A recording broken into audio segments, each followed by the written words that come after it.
Abra sua Bíblia aí em Hebreus, capítulo número 9, deixa ela aberta aí. Como os irmãos já sabem,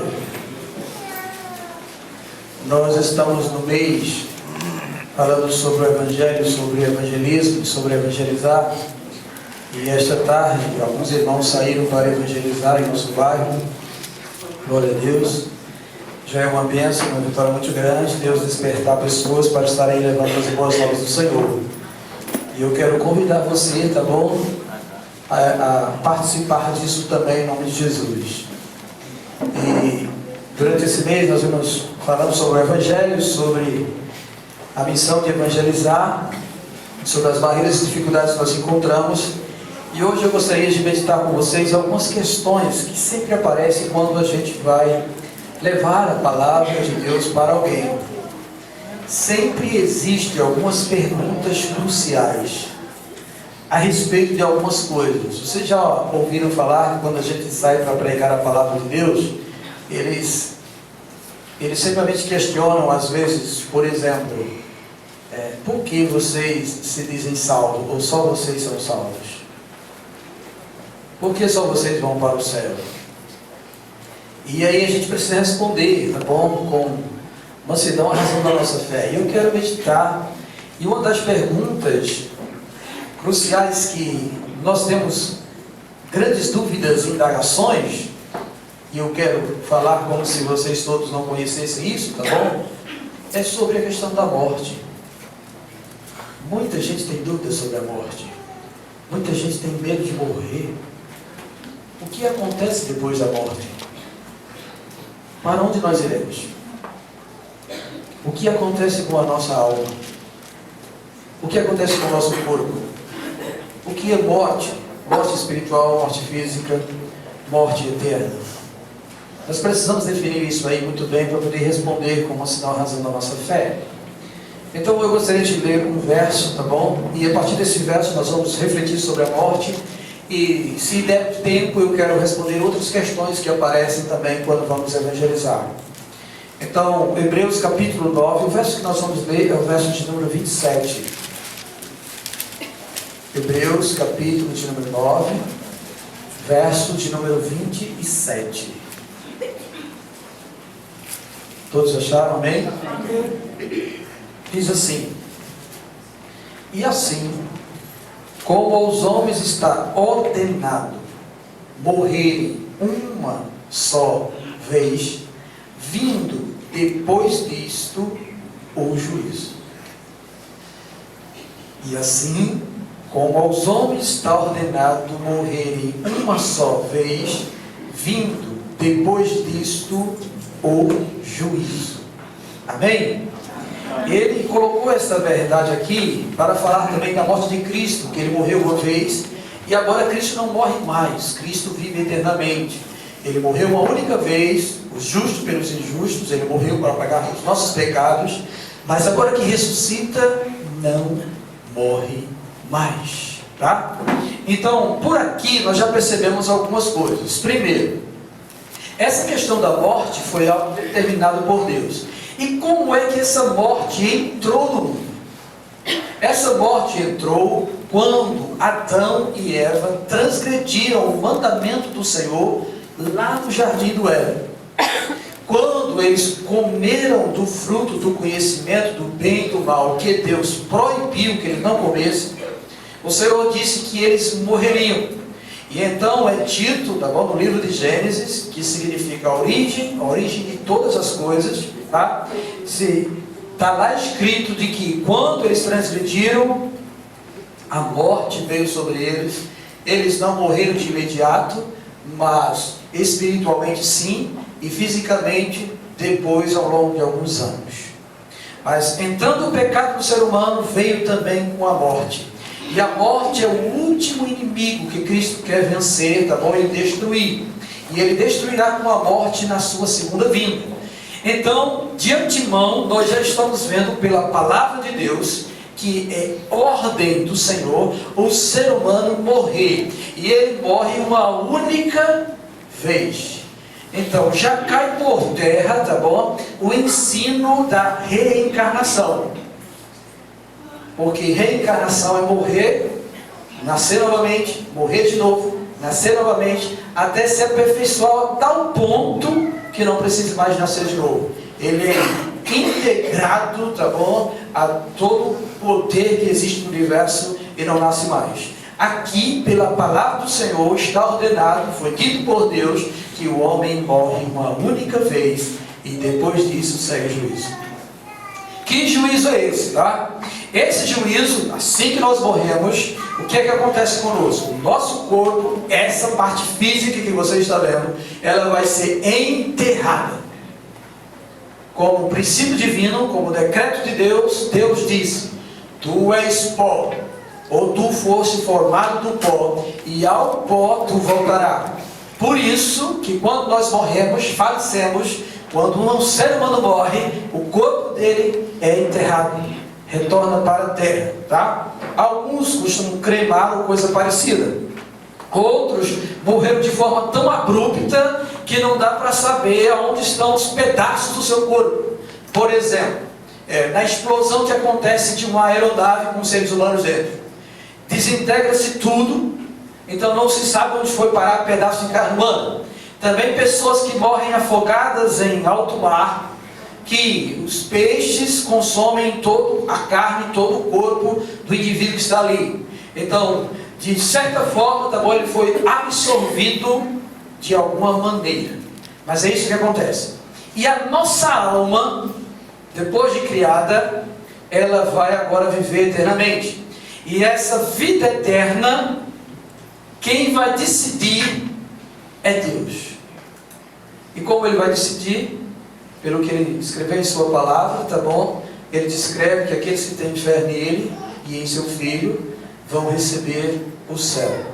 E aqueles que não obedeceram nem o seguiram vão merecer o inferno.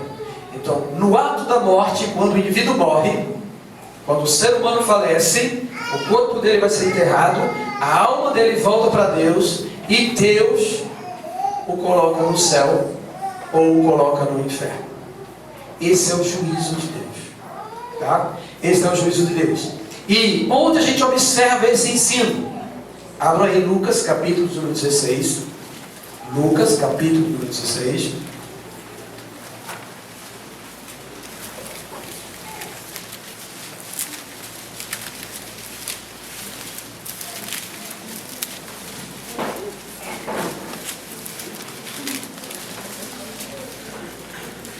Lucas capítulo de número 16, a partir do verso de número 19.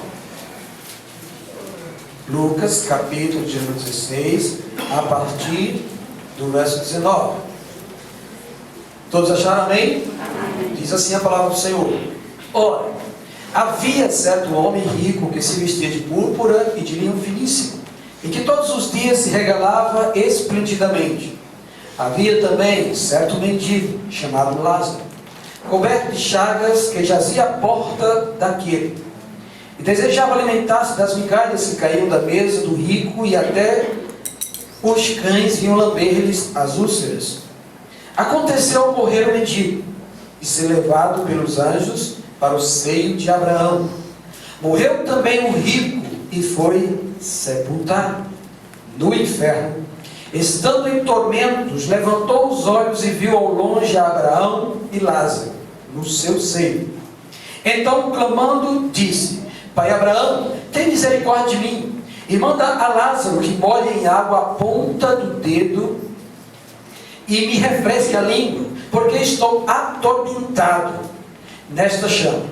Disse, porém, Abraão: Filho, lembra-te de que recebeste os teus bens em tua vida, e Lázaro igualmente os males.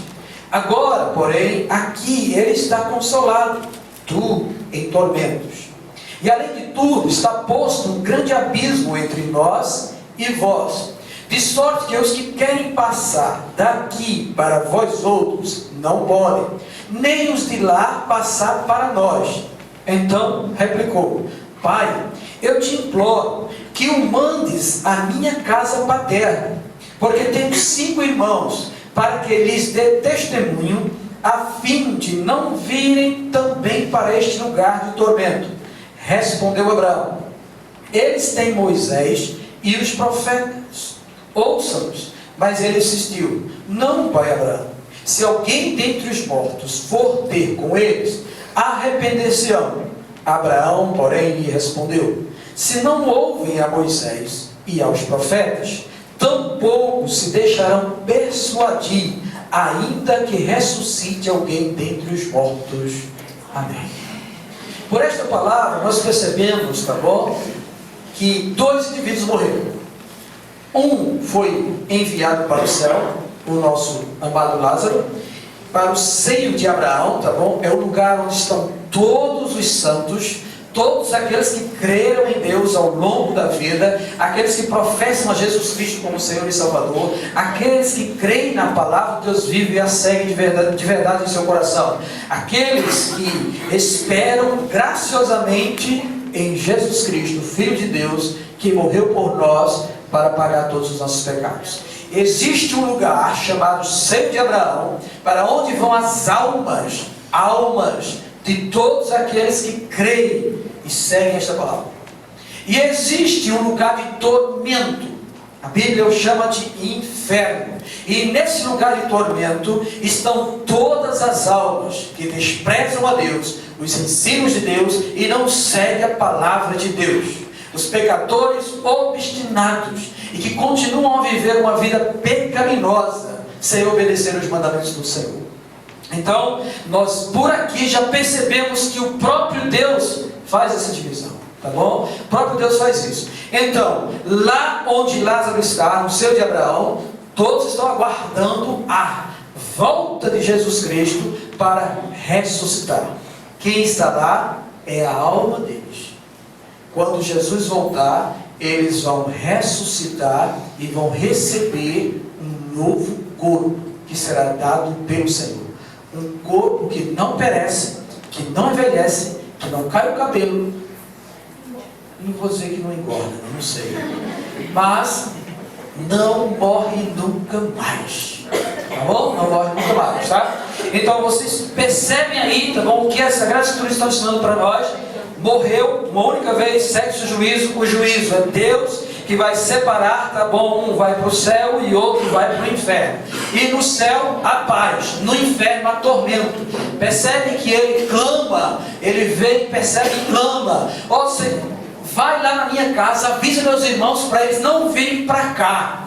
E ele diz: é posto um grande abismo, não tem como fazer isso, não há como um morto que está lá voltar de jeito nenhum, tá bom? Deus não permite isso. E ele diz que ele tem Abraão, aliás, ele tem Moisés e os profetas. Esse Moisés e os profetas significa que eles têm as Sagradas Escrituras. Elas é que testificam, tá bom, sobre a vida eterna. E as pessoas têm que seguir ela. É somente por meio dela que nós encontramos a salvação. É isso que vai acontecer, que acontece naturalmente.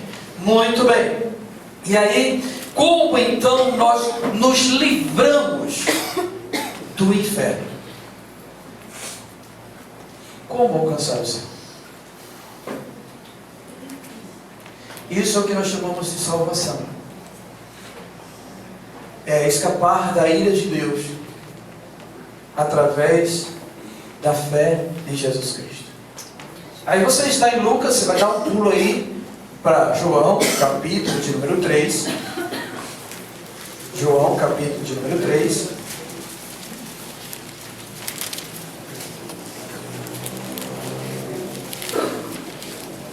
Verso 16 em diante. Evangelho de João, capítulo de número 3, vai nos instruir como nós escapamos do inferno.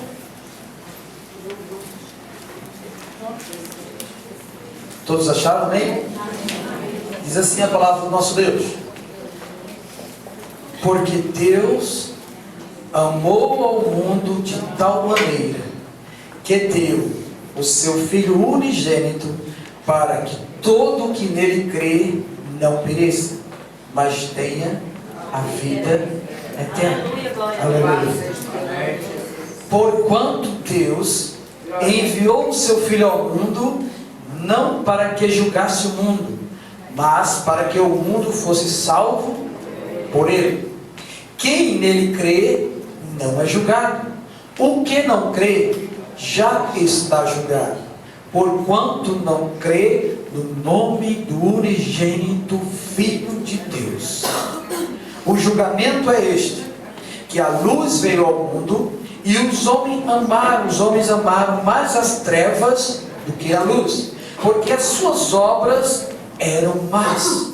Pois todo aquele que pratica o mal aborrece a luz e não se chega para a luz, a fim de não serem arguidas, mostradas, reveladas as suas obras. Quem pratica a verdade aproxima-se da luz, a fim de que suas obras sejam manifestas, porque feitas em Deus. Irmãos amados que aqui estão, tá bom? Eu quero que você agora dê um pulinho para o verso de número 36, mesmo capítulo. Por isso, quem crê no Filho tem a vida eterna. O que, todavia, se mantém rebelde contra o Filho, não verá a vida eterna, mas sobre ele permanece a ira de Deus. Então, como é que o indivíduo pode escapar, se livrar de ir ao inferno quando morrer? Ele precisa crer em Jesus Cristo, o Filho de Deus, como Senhor e Salvador da sua vida. Crer que Ele morreu pelos seus pecados, que Ele deu a sua vida na cruz por você. E ao fazer isso, você vai ter que crer com o coração e confessar com a sua boca, como diz Romanos, capítulo 10, verso 9 e 10, tá? Aquele que crê com o coração e confessa com a sua boca, este será salvo. É isso que diz as Sagradas Escrituras. E aí é nosso dever levarmos isto para o povo, para que o povo aprenda a palavra de Deus. E não ache que nós somos orgulhosos porque nós nos declaramos salvos e quando morrer vamos para o céu. Nós não vamos para o céu porque nós estamos praticando mais atos bons do que maus, porque nós não deixamos de ser pecadores quando aceitamos a Cristo. Não é isso. Nós vamos para o céu porque é imputado sobre nós a justiça feita em Jesus Cristo. Ele pagou pelos meus pecados. Ele deu a sua vida por mim. E se Ele deu a sua vida por mim, a minha dívida pelos meus pecados já foi paga. E se essa dívida foi paga, então eu creio que eu vou morar no céu com Ele no Pai. É isso que nós devemos explicar às pessoas, instruir as pessoas e ensinar as pessoas, porque elas precisam aprender o que está nas Sagradas Escrituras. E olha, irmãos, que isso foi feito por amor. Você observa que ele começa no verso 16 dizendo que Deus amou o mundo de tal maneira que deu o seu Filho unigênito para que todo aquele que nele crê tenha a vida eterna, não pereça. E não perecer é ir ao inferno, é morrer e ir para o inferno. Então nós precisamos instruir as pessoas quanto a isso. Nós precisamos mostrar essa verdade às pessoas, clara como está nas Escrituras, para que elas possam também crer e assim serem salvas, libertas da ira de Deus, como diz o verso 36. Quem crê no Filho tem a vida eterna. O que não crê, se mantém rebelde contra o Filho, não tem a vida eterna, mas sobre ele permanece a ira de Deus. Paulo, quando foi evangelizar em Atenas, em Atos dos Apóstolos, capítulo de número 17, ele mostra lá que todos eles estavam adorando vários deuses, e havia imagem de deuses em todos os lugares, e ele chega dizendo lá, que eu vim falar do Deus desconhecido, que vocês não conhecem. E esse Deus foi que criou todas as coisas. Foi Deus o autor do universo, de todas as coisas que existem. Deus é o Criador da sua alma, porque você não pode dar vida a você mesmo. Ele te deu vida do ventre da sua mãe. Ele concedeu a sua alma para que você vivesse para Ele e glorificasse a Ele. Mas quando nós crescemos, em virtude do pecado que é em nós, nós nos rebelamos contra Deus e nós não queremos saber de Deus. Mas Deus prova o seu amor para conosco, porque ainda sendo pecadores, Ele nos amou e enviou a Jesus Cristo para morrer pelos nossos pecados, para nos dar vida eterna.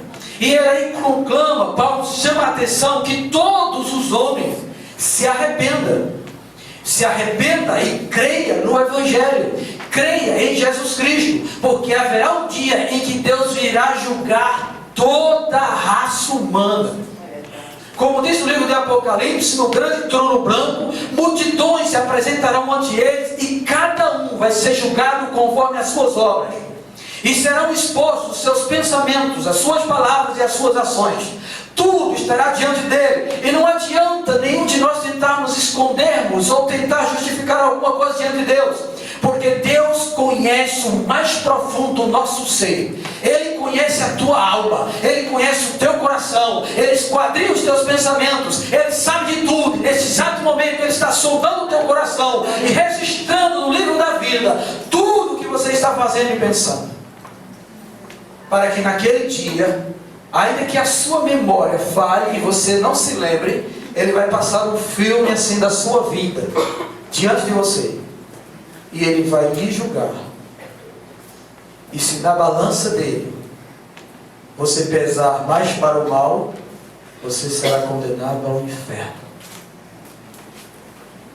Mas se você crê em Jesus Cristo e que Ele pagou pelos seus pecados, a balança de Deus estará a seu favor. E você será livre da condenação do inferno. Muito bem. Partindo daí então, depois que nós morremos, já sabemos o que acontece e o que é necessário para nos livrar do inferno. Agora, o que está acontecendo com as almas que já foram? Bem, vemos pela palavra de Lucas capítulo 16 que um está no seio de Abraão aguardando. Alguns falam sobre o sono da alma e acreditam que eles estejam dormindo literalmente, fechando os olhos. Só que é difícil alma fechar o olho.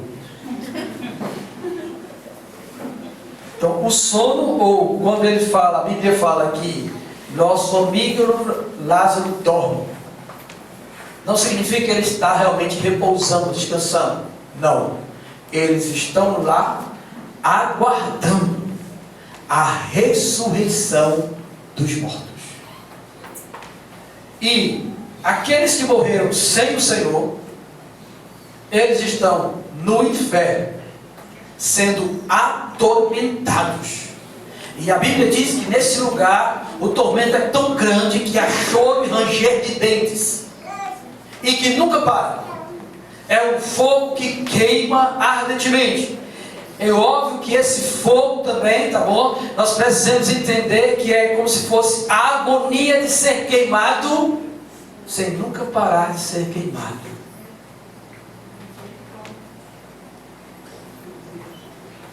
E você sabe o que é ter uma dor de dente, uma dor de ouvido, e você toma todo tipo de comprimido para parar aquela dor.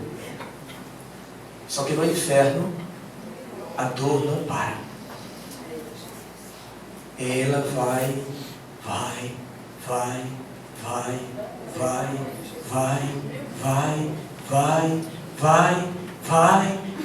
deixa você louco, transtornado, angustiado e não desaparece.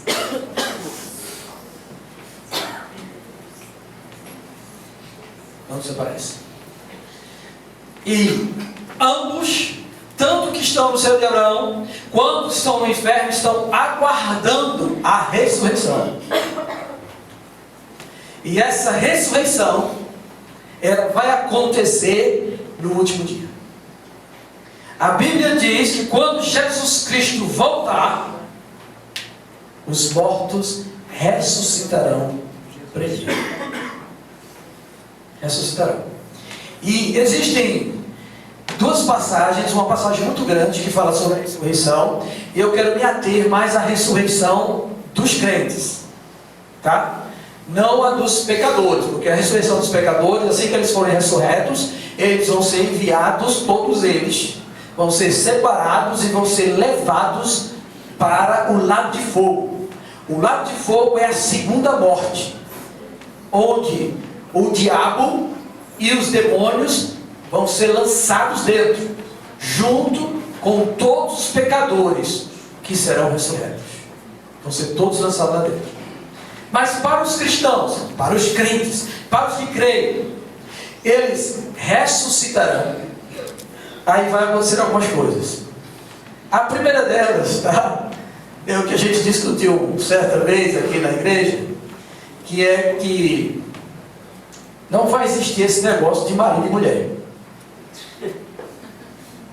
Sinto muito. Nós agora nos amamos, nos deleitamos, louvado seja Deus pelo que Deus fez, tá bom? Mas na ressurreição dos mortos, então não vai haver esse negócio de casamento. Lembre-se que quando nós casamos, nós declaramos o nosso compromisso e o nosso voto, firmamos a nossa aliança e sempre é dito até que a morte nos... Então chegou a morte, chegou a separação. Tá bom? Chegou a morte, chegou a separação. Então, viver para sempre casado, só enquanto Deus permitir aqui na terra. No céu não vai ter isso não. Então vamos aproveitar. Tá bom? Marido e mulher, parem de discutir, vão viver a vida amorosa que Deus quer que a gente viva. Porque o tempo é breve, tá bom? As cãs, os cabelos brancos chegam, a fraqueza dá, então aproveita. Porque depois disso, no novo céu, na nova terra, não vai ter mais isso. Tá? Não vai ter mais isso. E onde é que está escrito isso? Deixa eu localizar aqui para vocês. É no Evangelho de Marcos, capítulo número 12, a partir do verso 18. Então, isso também pode ser um alívio para muitos. Misericórdia. Não é o propósito de Deus, não, tá? Mas pode ser um alívio para muitos, né? Tem mulher que está sofrendo demais com o marido. Então, ó Senhor, leva, Senhor. Tem homem também que está sofrendo muito com a mulher. Ó Senhor, leva, Senhor. Mas lembre-se, não é o propósito de Deus isso não, tá bom? Amém, Deus. Depois você me pergunta, tá bom? Marcos capítulo 12, a partir do verso 18, a respeito da ressurreição. Os saduceus não acreditavam na ressurreição. Verso 18 diz assim: então, os saduceus que dizem não haver ressurreição aproximaram-se dele e perguntaram, dizendo: mestre, Moisés nos deixou escrito que se morrer o irmão de alguém e deixar mulher sem filhos, seu irmão a tome como esposa e suscite descendência a seu irmão. Ora, havia 7 irmãos. O primeiro casou e morreu sem deixar descendência. O que ele está dizendo é: um homem casou com uma mulher e não gerou filhos. Aí esse homem morreu. Pela lei de Israel, o irmão mais próximo teria que assumir essa mulher, casar com ela, para gerar descendência. Tá? Aí então o segundo desposou, verso 21. O segundo desposou a viúva e morreu, também sem deixar descendência. E o terceiro da mesma forma. E assim os 7 não deixaram descendência. Por fim, depois de todos, morreu também a mulher. Não vou botar a culpa na mulher não, tá? É só um exemplo que ele está usando. Tá bom? Porque poderia acontecer só com 2. Aí ele colocou 7, tá bom? É um exemplo que ele está dando. Não vamos pensar que é a mulher que está matando os maridos, não. Mas vamos lá. Aconteceu na ressurreição, verso 23. Quando eles ressuscitarem, de qual deles será ela esposa? Porque os 7 casaram com ela, desposaram. Respondeu-lhe Jesus: não provém o vosso erro de não conheceres as Escrituras, nem o poder de Deus? Pois, quando ressuscitarem entre os mortos, nem casarão, nem se darão em casamento. Porém, são como os anjos no céu. Amém. Lembra do que Jesus está dizendo agora?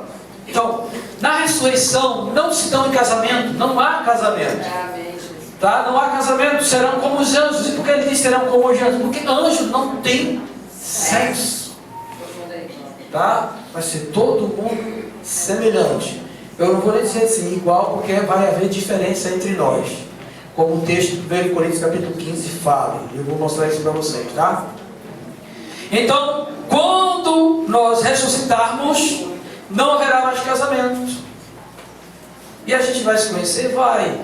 E a gente vai lembrar quem é? Vai.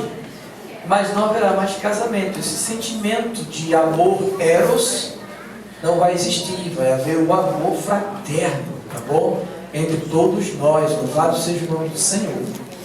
Bendito seja Deus, né? E talvez alguém aqui vai ter saudade da vida de casado, porque o marido era muito bom, ou a mulher era muito boa, coisa e tal. Mas assim, a glória de lá vai ser tão excelsa que isso não vai trazer pesar à nossa cabeça, tá bom? À nossa mente, tá bom? A presença de Deus será tão gloriosa que a sua presença por si só vai trazer alegria plena aos nossos corações. Louvado seja Deus. E aí nós não vamos sentir falta disso. Nós não vamos sentir carência, nós não vamos sentir vontade de alguma coisa que o nosso cônjuge fazia, coisa parecida. Essa questão de carinho, de abraço, de amor, tá bom? Isso não vai existir, essa carência não vai existir. Até porque também o pecado vai ser retirado de nós. Nós seremos cidadãos bons, integralmente, como Cristo é. Agora vá para o texto de 1 Coríntios capítulo 15.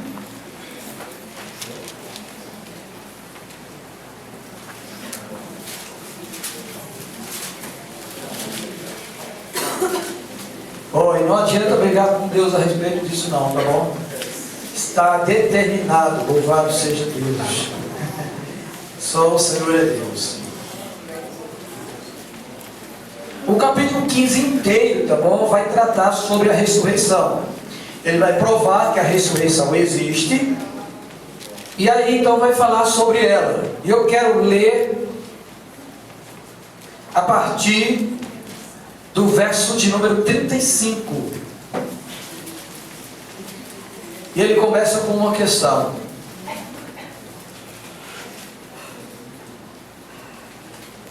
Mas alguém dirá: como ressuscitam os mortos?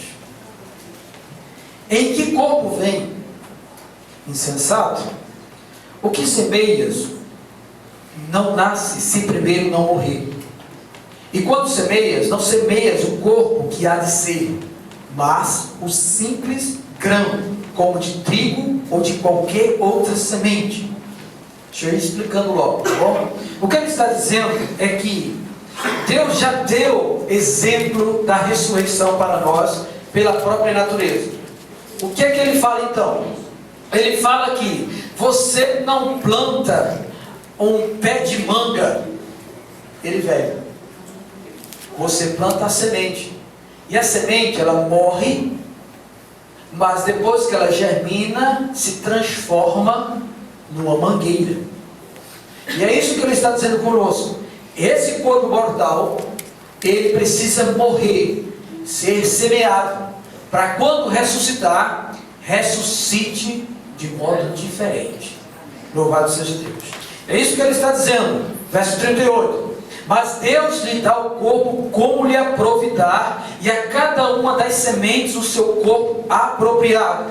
Ele já está mostrando diferenciação.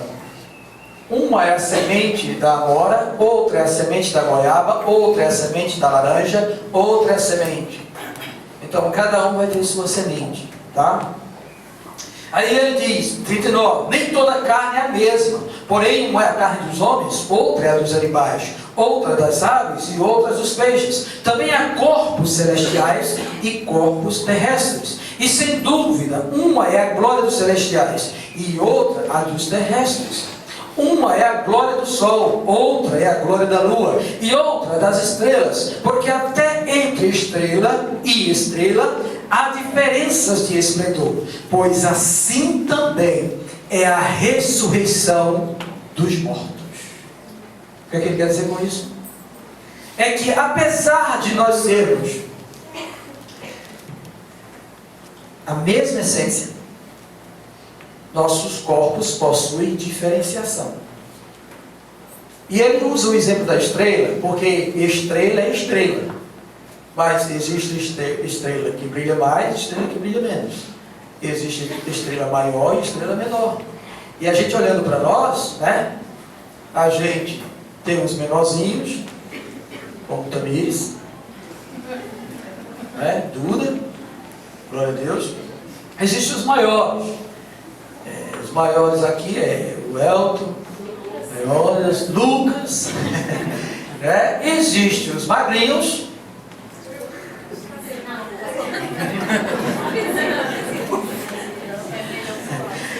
Louvado seja Priscila, né? E existem os mais cheinhos. O pastor. Tá bom? Pronto, pastor. Glória a Deus. Existe, tá bom? Então há diferenciações. E ele diz, assim também vai ser na ressurreição dos mortos. Nós não vamos ser todos chinês. Do mesmo jeito. Mesmo corte de cabelo, coisa parecida. Não. Nós vamos ressuscitar, tá bom? Mas vai haver pequenas diferenças em nós, para que nós possamos reconhecer a nossa individualidade. É isso que o Senhor instruiu a Paulo para nos ensinar. Você já imaginou se nós olhássemos para a multidão que vai ter lá no céu e ser todo mundo igual? É como se a gente estivesse diante de não sei quantos mil espelhos, só nós aparecendo. Tudo do mesmo jeito. Então isso não entra na nossa mente. Então vai haver, tá bom, corpos ressurretos, glorificados, com suas particularidades, que vai nos identificar lá no novo céu e na nova terra.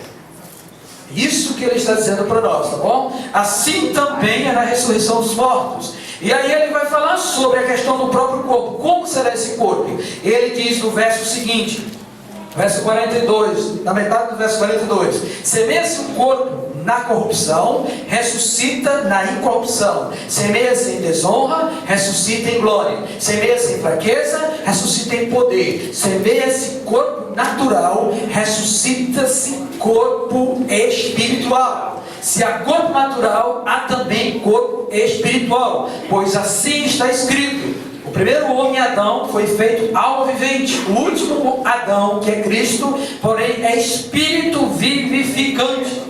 Mas não é primeiro o espiritual, e sim o natural, depois o espiritual. O primeiro homem formado da terra é terreno, o segundo homem é do céu. Louvado seja Deus. Como foi o primeiro homem e o terreno, tais são também os demais terrenos. E como é o homem celestial, tais também os celestiais. E assim como trouxemos a imagem do que é terreno, devemos trazer também a imagem do celestial, que é Cristo. Então o que ele quer dizer com isso?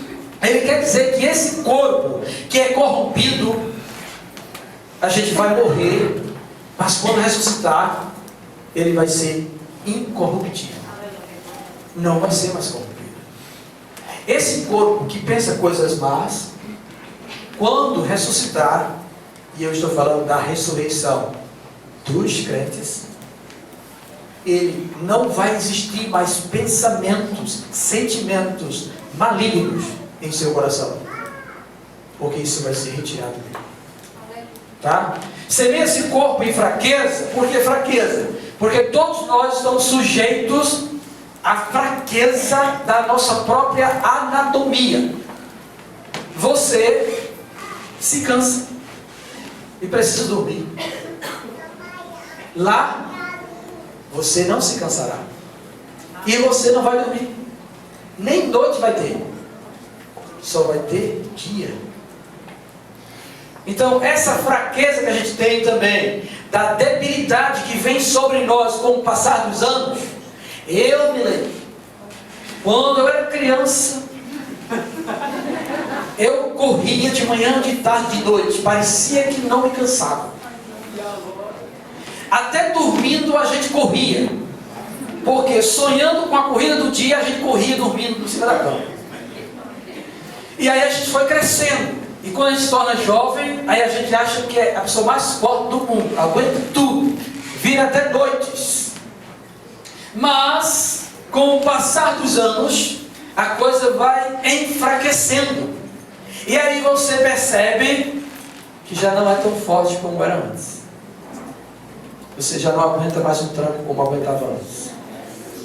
Eu me lembro que minha mãe, quando era mais jovem, ela arrumava a casa numa rapidez que a gente ficava admirado. Só que a velhice foi chegando, os anos passaram, e aí o próprio corpo não permite que isso aconteça tão rapidamente. Aí o que é que as mulheres aprendem? Não construam casas grandes demais. No começo é bom, mas depois falta força para deixar em dia. A gente sabe disso. E a gente lamenta por isso. Com os homens também. Tem a sua juventude, aquele esplendor, aquela explosão de hormônio, aí fica tudo bombado, forte, coisa e tal, né? Acho que nunca vai passar essa fase. Eles só querem sentar, fica lutando a toda hora, quebrando punho, braço, perna. Não tem jeito, a gente explica, ó, não vai dar certo essa vida não, mas eles querem enfrentar isso do mesmo jeito. E a gente ensina, instrui, não adianta não, mas vai chegar o dia que vocês vão envelhecer. Aí quando chegar o dia que vocês envelhecer, quando vocês forem fazer assim, eita, dói tudo, e às vezes você passa semanas e meses com aquilo ali inflamado, doendo e tal, porque a gente está se deteriorando ao longo dos anos. Mas, quando nós ressuscitarmos, isso nunca mais vai acontecer. Aleluia. Seremos vigorosos. Aleluia, glória a Deus. Né? Seremos fortes. Nós não vamos nos cansar, nem vai se acabar as nossas forças, não. Porque a gente vai ressuscitar em um corpo sem corrupção, sem desonra. Nós semeamos em fraqueza, mas ressuscitamos em poder. Semeamos em desonra, mas ressuscitamos em glória. Nós vamos trazer a semelhança de Cristo sobre nós. E isso é a minha esperança. Eu vou ter cabelo novamente. E outras coisas mais que eu podia fazer que não fazem. Não sei como é que vai ser, assim, de fato, muita coisa lá em cima, mas pelo menos uma coisa eu sei, né? Eu não vou ficar velho, vou viver para sempre. Louvado seja Deus. E na presença do Deus Todo-Poderoso, tá? E é isso que importa para nós. Agora lembre-se, tá bom? Isso só vai acontecer quando Jesus Cristo voltar. E o texto que fala isso está lá em 1 Tessalonicenses. Eu só vou mencionar porque o tempo já acabou. Primeira carta aos Tessalonicenses.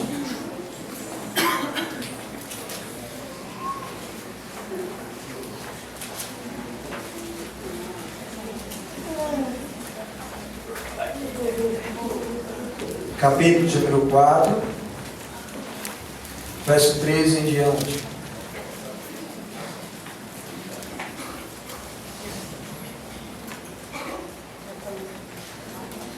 Quero terminar com esse texto. Quero fazer uma pergunta. 1 Tessalonicenses, capítulo 4, a partir do verso 13, diz assim: se você não achou, pelo menos escute, tá bom? Não queremos, porém, irmãos, que sejais ignorantes com respeito aos que dormem. Esse dormir é que já morreram, tá? Para não vos entristecerdes como os demais que não têm esperança. Esses demais são aqueles que estão no inferno, tá bom? As pessoas estão chorando por pessoas que estão no inferno, que não tem mais esperança. Pois se cremos que Jesus morreu e ressuscitou, assim também Deus, mediante Jesus, trará em sua companhia os que dormem. Ora, ainda vos declaramos por palavra do Senhor isto: nós, os vivos, os que ficarmos até a vinda do Senhor, de modo algum precederemos os que dormem, os que já morreram. Porquanto o Senhor mesmo, dada a sua palavra de ordem, ouvida a voz do arcanjo e ressoada a trombeta de Deus, descerá dos céus, e os mortos em Cristo ressuscitarão primeiro. Depois nós, os vivos, os que ficarmos, seremos arrebatados juntamente com eles entre as nuvens para o encontro do Senhor nos ares, e assim estaremos para sempre com o Senhor. Consolai-vos, pois, uns aos outros com estas palavras. Amém. Amém. Então, o que é que vai acontecer? Se, por exemplo, Jesus Cristo voltasse agora, os mortos em Cristo ressuscitarão, receberiam esse corpo glorificado e já estariam em companhia do Senhor. E nós, os vivos aqui que estamos, que não morremos, tá? Nós, crentes, seremos arrebatados, sugados para encontrar com Ele. E nesse período do sugamento, que nós chamamos de arrebatamento, nesse período, nosso corpo é transformado. Amém. Louvado seja o nome do Senhor. Esse corpo, ele será tirado e colocado um novo corpo glorificado. Então é isso que vai acontecer quando Jesus Cristo vier na sua segunda vinda. Se por acaso eu morrer antes dele vir, eu estarei no seio de Abraão aguardando. Todos nós que morrermos estaremos aguardando no seio de Abraão.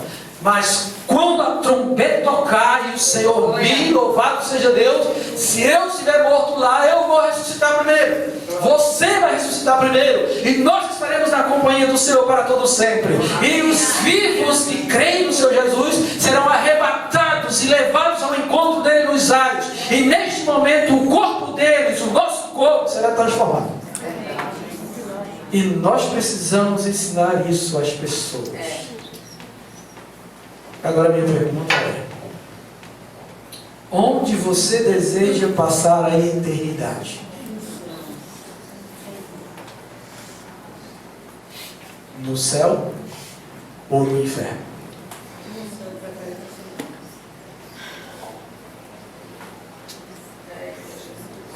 Você vai ter que responder essa pergunta. Isso só depende de você responder essa pergunta. Eu não posso responder por você. Eu não posso levar você para o céu, porque isso é individual e é responsabilidade de cada um. Mas uma vez que agora você tem conhecimento disso, você não tem mais desculpa de dizer a Deus que não ouviu falar sobre isso. Mas Ele exigirá de você que você responda se crê ou não no Senhor Jesus Cristo para ser salvo. Aí eu quero perguntar se há alguém aqui esta noite que gostaria de professar esta fé.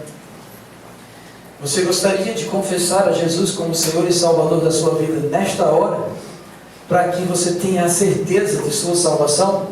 Se Deus falou poderosamente ao seu coração, e se você sentiu que Ele falou contigo esta noite, e que você está desejando que Ele realmente seja o seu Senhor e Salvador, para que você tenha uma morada no céu com Deus para todo sempre, eu quero orar por você. Há alguém aqui que gostaria de confessar a Jesus Cristo como Senhor e Salvador? Se há, levante sua mão assim, eu quero orar por você. Há alguém aqui que gostaria de fazer isso?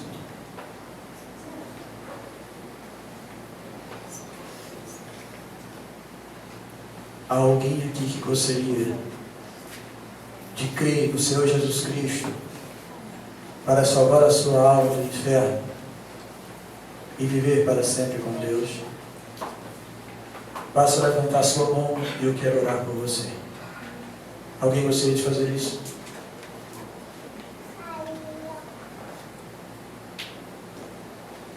Se não há ninguém, vamos ficar todos de pé, vamos orar, vamos agradecer por essa noite.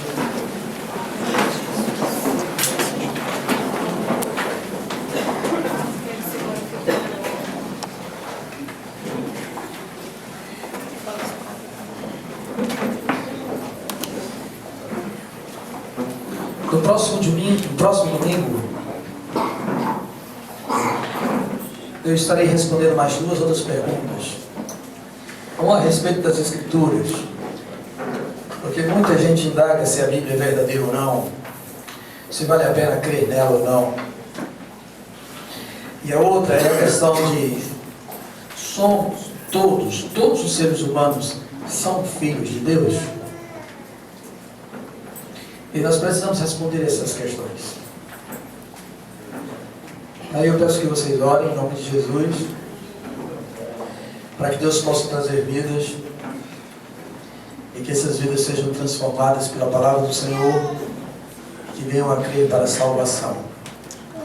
Em nome de Jesus. Vamos orar?